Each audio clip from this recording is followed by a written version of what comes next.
What's up, guys? It's Amon-Rellik, the God Slayer. Amon-Rellik Gaming. We're back in more V Rising.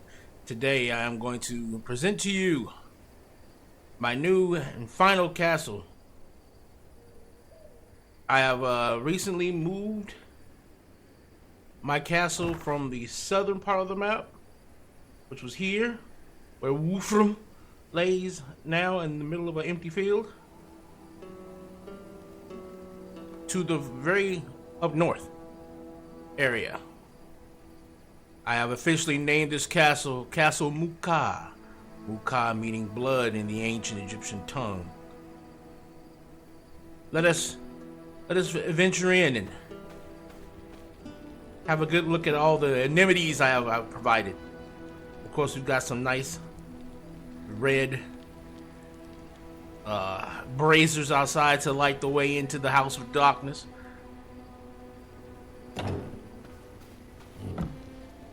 On the inside, we've got some braziers that greet you with the sentinels, keeping watch over the entryway. To the left, once you enter the castle, we have our workshop area, our huge workshop area. This floor is going to be changed. I was going to make this original area the forge area, but I changed my mind. Just in time for daylight. Good. I was going to make this area the forge area, but I changed my mind. So instead, what we're going to do is we're going to make this area the Regulus area. But we do have, of course, our two mills, and of course, since this is the actual workshop floor, so I've got all three buffs running on both of our mills. Same thing with our grinders here. And we have, of course, our workshop bench, woodworking bench. I've got some storage containers here. I'll probably name those all when I'm done with everything. Got some sentinels on the wall there as well. I'll be putting up wall lights, wall torches in this area. The main hallway that connects much of this together, so at the end of it, has our devourer, our hungry devourer here, with some more sentinels. And if you come straight across from this area, we have the library with our paper press, of course, making scrolls and paper for learning new skills. We'll eventually get to the point to where we'll be having the ability to make schematics and stuff like that. I've got, of course, some scrolls and stuff set up in there. And if you head straight down from there, we have the Alchemy Center. I've got 3 of these bad boys open, 3 of these blood press. The idea is to make as much of this greater blood stuff as possible, and of course to have 2 alchemy benches, one to make potions, and then another to make any like side things like bombs or different types of potions like the brews. So it might be one make brews, one make potions type thing. Of course, we've got some of our plants that we've collected to use for our brews and potions, and of course we have many of our greater blood essences. Now this is that side, and then you can take a little slide around this way, and then we are actually at the forge. This is where the forge is actually going to be. And as you can see here, we're got some stuff in here we're working on some of these full buffs, and of course again we have this one's not completely organized totally, but got our little storage areas here. And if we keep going straight across from there, we have the tailor room. Everything has its tailor buff properly here. We have a loom over here and a loom back in the corner. And we have our tailoring bench, of course. And for right now, I have one, but I think I'm going to make another storage and put it right here.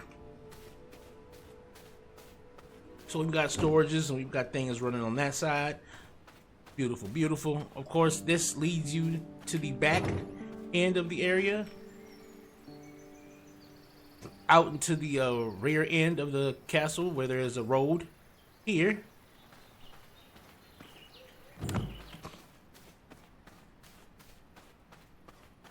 Alright, now that we've taken care of that, and we have, of course, all those beautiful places, we're now going to head over into the right side. So once you come here and you enter the right side of the castle,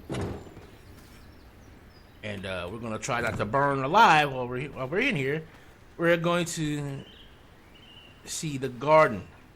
I've got some Hell's Carrion lining the edges of the castle there. Let me try to run over here to this shadow. I got Hell's Carrion lining the castle. We have our castle heart, of course, with 6 days on it. I'll throw some more of that stuff in there and get it filled up. We're at level 3. We're trying to get to level 4 now of the castle, so I can add a little bit more to this, because I'm going to make one more final thing once I can get all of these 3 things. I've got some snow blossoms surrounding this. Of course, the Hell's Carrion rounding the edge out. Our teleporter here, I've got Morning Lily circling the entirety of it. These trees are all naturally here. I did my best to not disturb as much of the natural landscape as possible while creating this. So any trees that didn't have to be cut down, I did my best not to cut them down. I wanted to make it as natural looking as possible, while at the same time making a garden that I could, be proud of. There's more that I want to add to this garden, some more statues and stuff like that. You've got some cotton right there. We've got some Morning Lily along with some fire blossoms lining that all the way through here. We've got some sunflowers. I've got some fire blossoms and some snow blossoms on each side of these chairs. Burning, sizzling, of course. Our Hell's Carrion. Yes, finally. And of course, where the king sits, where the king and queen would sit, I have blood roses surrounding them, and of course, beautiful alabaster statues of our likeness, of our likenesses. Again, more Hell's Carrion lining the edges. I have our gargoyle here giving offerings to the red flame. And once we come out this door, I'll be making one more area along this. And this will be the area in which the servants in their coffins will reside. Over here, I'll be making all of this the servant area. Once I'm capable of making more spaces, I'm gonna do that. So we're gonna have some nice things here. Like I said, I'm gonna make some more alabaster statues to kind of dot some of these areas, because some of this I don't want to be a garden, because again, your servants are going to collect a lot of stuff for you, especially if you gear them up properly and you get the ones that have high blood quality. You'll be getting tons of stuff from your servants. So I don't want to so much as make this garden completely utilitarian. I want to also give it more of an aesthetic as well. So that was the garden. That's the garden for the base point of it all. Again, all of these trees are naturally here. I didn't plant any of these. I don't know. I might plant some trees depending on once I finalize what the garden's going to completely look like. I might dot a tree here and there, but all of those trees are naturally there. So once you do that, once we've done that, if you just come straight up, again, the sentinels guard the entryway, and then of course our gargoyles making sure that nobody enters the main hall or the main throne room. Now, our throne room, we've got our study here, which I'll be getting rid of this area and I'll be putting it somewhere else. But for now, it's here with our beautiful fireplaces and the bust of the king, yeah, with the throne, and of course the 6 seats for the. I might put like a 2 extra seats here. I don't know, but right now the 6 seats, for the council, as they discuss matters of blood and domination with the king. Of course, the king has his study chair next to his fireplace. Beautiful. Studying his books for his studies and his education on the world at large.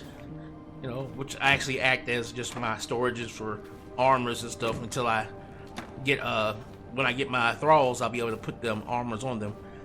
And then of course the area in which I sleep, the great resting area of the king.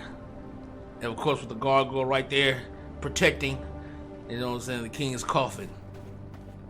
Castle Mukah people, I've got some beautiful curtains on the walls. I got some more glass. I'm gonna actually make some more windows. This is basically the first part 1 of the castle in terms of me showing you what I've come up with so far. And yeah, I can't wait until I finish this up, and then we can go on further, because again, I've reached the point of about, I would say I'm like near end game almost now. With weapon out, I'm level 61. Let's take a look at the armor I'm wearing. I'm wearing full Hollow Fang, Merciless Hollow Fang. I'm using the Topaz amulet. This amulet is actually very, very good. Be it that in this game, your spells aren't really all that powerful. They can be, but like your physical attacks can, like, especially with the scythe, can really start eating at the opponent.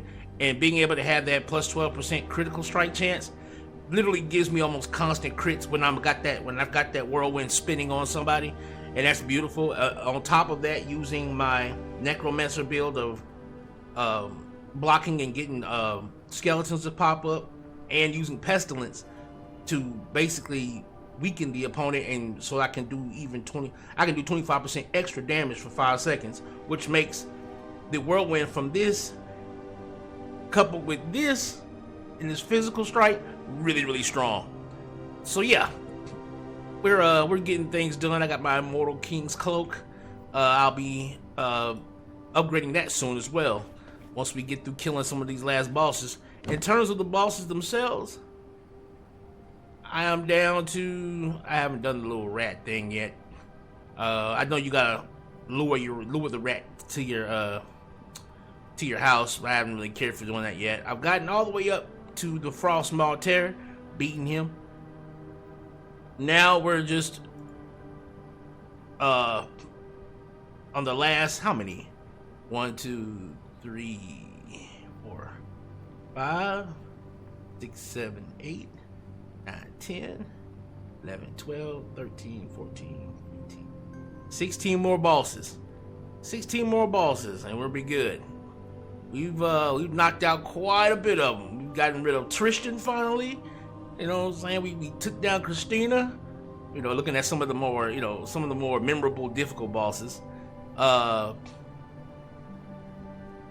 Which one? The Frost Maw was pretty bad as well.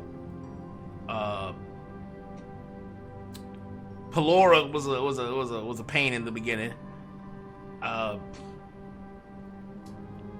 Where is here you go. This guy was a super pain. He's the one that I got these abilities from. He's actually this. I really am glad I fought him, because these 2 abilities have been working wonders for me. So yeah, like, we've got about 16 more bosses. We've reached the point where now I have enough strength to start delving into these regions, the Starlight Hills and the Cursed Forest area. So I'm slowly about to get into that. Like I said, the boss that I have to fight next is right over here. So having this castle up here right in the center of this area is great because I don't necessarily need a lot of resources from down here anymore. And the ones that I do need, I can just, you know, get them by sending out my my thralls to go get them. But like up here is where I'm constantly having to grind out resources at times. So I figured that moving my base, even though I could have 2 bases because you're allowed to have 2 castle hearts out at once, I was like, I'd rather just go ahead and just make the main base up here. So I just deleted everything down here and just make the main base here. And I don't know if there is another thing I could do with the second castle heart, I will. But as far as I can tell, this is going to be good enough. Thanks guys for watching. I'm Amon-Rellik the Godslayer. Amon-Rellik Gaming. We are almost ready to fulfill the completeness of what this game has got to offer right now in its early access. We're almost there, baby. We out.